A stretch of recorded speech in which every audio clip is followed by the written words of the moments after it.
Hey guys, John Boston Style Racing. We got a real treat today. This is a 1987 Kawasaki GPZ 1000 cylinder head. And we're going to rebuild this, we're going to port it, we're going to skim the head a little bit, get a good sealing surface, up the compression a tiny bit, and we're going to cut the valves and the valve seats. The way we're going to start off here is you have to disassemble it, of course, and this has rockers that the cams move on to operate the valves, and the rockers are held in by these shafts that like this one right here, that are hollow, and they have oiling holes in them. And if you can see right here, each cam has a little hole.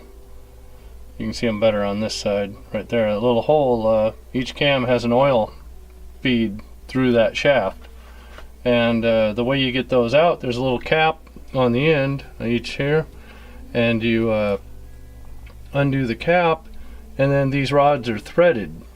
They're threaded on the inside here, and so you just find a bolt that happens to screw into that one, and then you can pull those suckers out. See, now the rockers are still in place here. They've got a spring. Probably see better on this side. Got a spring on the side of each one of them, holding tension on them so they stay over and actuate the valves properly. But see, they'll come right out now that that shaft's gone. So we're going to disassemble this, and then we'll take a look. Once we get the valves out of there, then we can see better what the ports are looking like, and I'll give you an update. Okay guys, here's just an overall look. We've got the valves out, the valve springs out, the rockers are off. You have to remember the valve springs have washers under them. You have to remove the washers. These each have two sets of two springs. The springs are paired. On each valve there's two springs to prevent harmonic problems, you know, where one spring will hit a harmonic frequency and start bouncing all over. They have a second spring that helps to prevent that, because its harmonic frequency is opposite or different.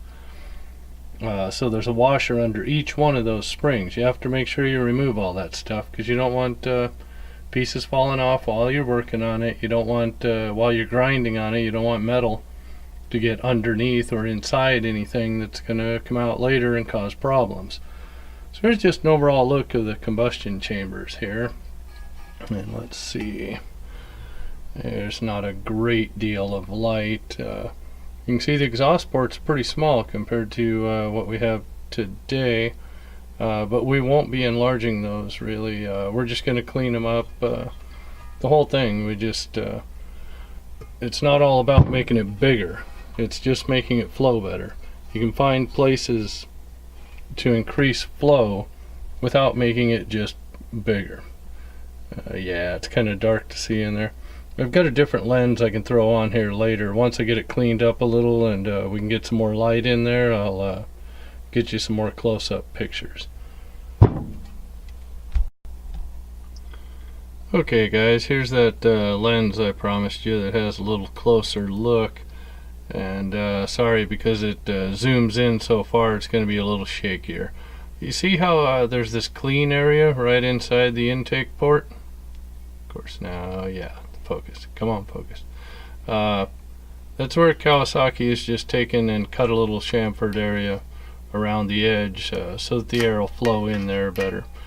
You know, air comes from the carburetors through the rubber boot. The boot hooks onto the head here, and you don't want it to just hit a brick wall with the air. So they've made a little you know, an attempt to smooth the transition there. And what we're going to do is we're not going to enlarge this area any at all. We're going to keep this same basic size here. We're just going to smooth the transition into the port. And that's the first area we're going to address. Okay, let's see if we can get focus here, maybe. Yeah.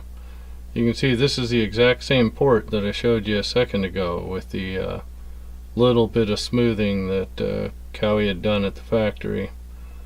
And now I've just Used a carbide burr to rough that out and kind of blend it into the port throat, about an inch or so. And let's see if I can get this. Yeah, the tool we used for that is a carbide burr, and that removes material very quickly. You've got to keep it moving. See if I can get focus again here. Not a chance, huh? Yeah, there we go. Check that out. Yeah, you got to keep that bit moving. You let that sit in one spot and it's going to dig you a hole you'll never see the end of. And it, like I said, it's not about, we don't want to make this bigger. We just want to make it flow better. If you just flat out, anybody can hog it out and make it bigger and get huge cubic feet per minute, CFM, but that's not going to make you more power. You're going to lose torque, you're going to lose velocity. It's all about where you remove the material. It's not just making it larger. So yeah, if you're going to try this yourself, be real careful with the carbide burr.